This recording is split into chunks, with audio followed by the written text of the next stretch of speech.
Hey there Star Wars fans, and welcome back to Astromech Productions, a Star Wars and LEGO Star Wars YouTube channel. In today's video, I'm listing 5 of the main events that resulted in the rise of the Empire. The formation of the Empire is undoubtedly one of the most important and catastrophic events in the entire Star Wars galaxy, and there are a myriad of things that caused its creation, so I'm explaining 5 of the most important reasons that resulted in the Empire's formation. Before we start, however, I do just want to remind you guys of my brand new Star Wars podcast, In the Resistance HQ. I put a quick introductory video out the other week, so I'll link that in the corner now if you want more details, but you can find us on YouTube, Spotify, Google Podcasts, Apple Podcasts, and many other places, so be sure to check us out. Now let's get straight into today's video. The Jedi Order was far from perfect. In fact, it was much closer to imperfect. But the problem was that the Jedi were very stuck in their ways.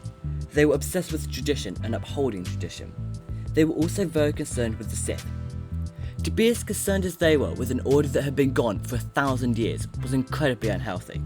And although they still turned out to be a threat, the Order went the complete wrong way about trying to stop any Jedi turning to the dark side, and actually gave them leverage to do so.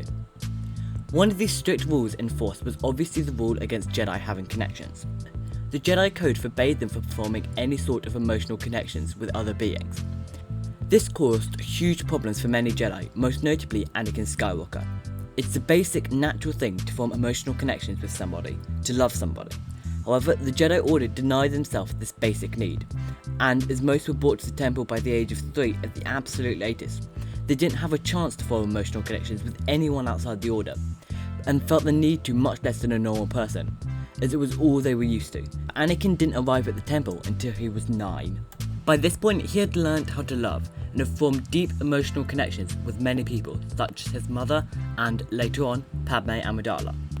After the death of his mother, due to the Order's rule on attachments, he was given no help.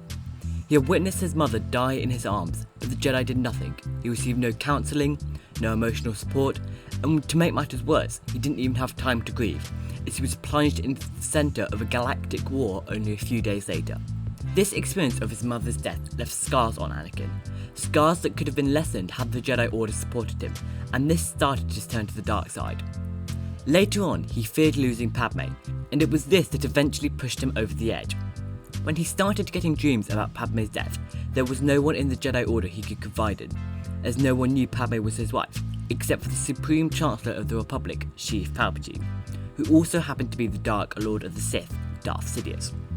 Through careful manipulation, he managed to convince Anakin that the only way he could save Padme was by turning to the dark side, which is what happened in the end. Had Anakin not become Vader, it's much less likely that the Empire would have risen, as Palpatine was still holding out until Anakin became his apprentice, and Mace Windu would almost certainly have won the duel between himself and Palpatine, killing the Sith Lord and putting an end to his plans. The Clone Wars and the galactic-wide terror caused by it was undoubtedly one of the most important factors in the rise of the Empire. It allowed Palpatine to gain power through people's fear. It gave him military might, and a lot more political power than he otherwise would have had. This last one was incredibly important, as it allowed Palpatine to gain complete control in the Senate. These powers were his emergency powers, and without them, it would have been impossible for him to form the Galactic Empire. These powers gave him complete executive control over all military decisions, allowing him to completely override the Senate, complete power over the GIR, and allowed him to stay in office long after his term had finished. When he formed the Empire, these were the principles he built on: having complete power over the Senate, eventually disbanding it, and having as many terms as he liked, eventually getting rid of that system altogether, and complete military might, a military whose size he only increased. The importance of this decision to give Palpatine the emergency powers is clearly shown in the 3rd book of the Aftermath trilogy, Empire's End, where we see Jar Jar Binks again, the senator that proposed that Palpatine be given his powers, outcast, hated, and blamed for allowing Palpatine to get his foot in the door. And we see clearly how important these powers were in allowing Palpatine to form the Empire. The story of Tup and Fives in the 6th season of the Clone Wars is by far one of the most memorable and important in the entire series, as it is the first time that we properly learn of the inhibitor chips and their powers over the clone troopers. During this arc, for those of you that need a refresher, Clone Trooper Tup's inhibitor chip malfunctioned, causing him to execute Order Number 66 without command, killing the Jedi General Tiplar. Tup was taken to a medical facility on Kamino, accompanied by ARC Trooper 5s. Here, the malfunction in his inhibitor chip was discovered by 5s, who did not believe the Kaminoan's diagnosis that Tup had been driven mad by battlefield stress. After the Kaminoan Dr. Nala Say refused to look into the inhibitor chip problem, 5s believed that they were hiding something, and started to dig into the problem on his own. He presented his case for the Jedi Master Shaq T, who booked an audience for 5s with Chancellor Palpatine. Palpatine, concerned by how much 5s knew, tried to have him killed whilst in their private meeting, but he failed and told the public 5s tried to assassinate him, forcing 5s to go on the run. 5s realised that Palpatine was involved in a plot to destroy the Jedi. He managed to communicate with Anakin Skywalker, his general in the 501st Legion, and arranged a secret meeting with him and Captain Rex.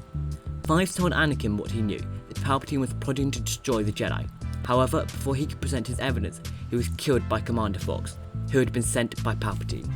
Anakin reported the incident back to the Jedi High Council, but, due to his extreme loyalty to the Chancellor, clearly showed he did not believe the story. After the incident, after the development of the inhibitor chips and the rumoured plot to destroy the Jedi, the Council decided to do absolutely nothing. In the face of fairly convincing evidence and something that it would have been reasonably easy to look into, the Jedi Order decided to do a huge load of nothing, except sit, wait, and see. This was an incredibly stupid move on the part of the Jedi Order, and essentially sealed their fate.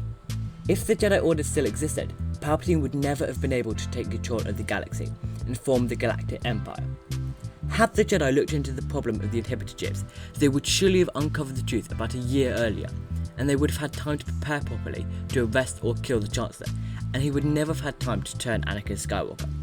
By sitting by and ignoring the problem, hoping it would go away, the Jedi sealed the fate of the Order and the galaxy. Anakin Skywalker was one of the most prominent Jedi during the Clone Wars. He was a sort of poster boy for the Republic, a galactic hero. Yet the Jedi Council, particularly Mace Windu, still refused to trust him. There were many reasons for this, the first and foremost being the age that he came to the temple. Anakin arrived at the Jedi Temple at the very late age of 9. No other Jedi had ever arrived that late to begin their training, which created a huge sense of distrust among the other Jedi. They believed he could betray them. They were right, of course, but not for the reasons they thought. They also thought him reckless and brash and were afraid he would do something that would start a war or cause huge problems to the Republic. Many also just did not deem him trustworthy. Anakin found this a huge problem, as all he wanted was to be trusted and accepted. This was one of the main reasons Anakin turned to the dark side, which, as we know, resulted in the rise of the Empire. The Republic was an institution that was flawed in a great many ways, but probably its greatest flaw was its deep-seated corruption. This corruption was in fact the main reason, in everybody except Chancellor Palpatine and Count Dooku's eyes, that the separatist movement was formed and plunged the galaxy into the Clone Wars. The problem of corruption was one that politicians had been trying to solve for centuries, but all attempts had been unsuccessful. In fact, the Republic had only become more corrupt as time went by, especially due to the inclusion of major corporations such as the Trade Federation and banking clans into the Republic. In short, the Republic was a mess. It was better than the totalitarian state of the Empire, but it was complacent, corrupt, ridiculously bureaucratic and often ineffective, which is why when Supreme Chancellor Palpatine proposed a new galactic empire with increased power to the Emperor, so many senators agreed with the proposal and opened the gateway for Palpatine to seize control, transforming the Republic into the Empire. When proposing the Empire, Palpatine promised to be more proactive, as he would have the power to end corruption and revitalise the Republic to its former glory. It was a nice idea, and may have worked under an emperor who was fair and just. But unfortunately for the Empire, its new emperor was a Sith Lord, which naturally made him obsessed with power, and he only gained more and more of it, and destroyed any hope of a better Republic for the future. And it was due to the corruption and ineffectiveness of the Republic that the Empire was ever formed. So guys, which of these reasons do you think was the most important? Did you notice any interesting themes within the reasons? If you enjoyed the video, be sure to leave a like. hit that subscribe button, and don't forget to turn your post notification bells on. Check out my other Star Wars Explained videos linked on the end screen now.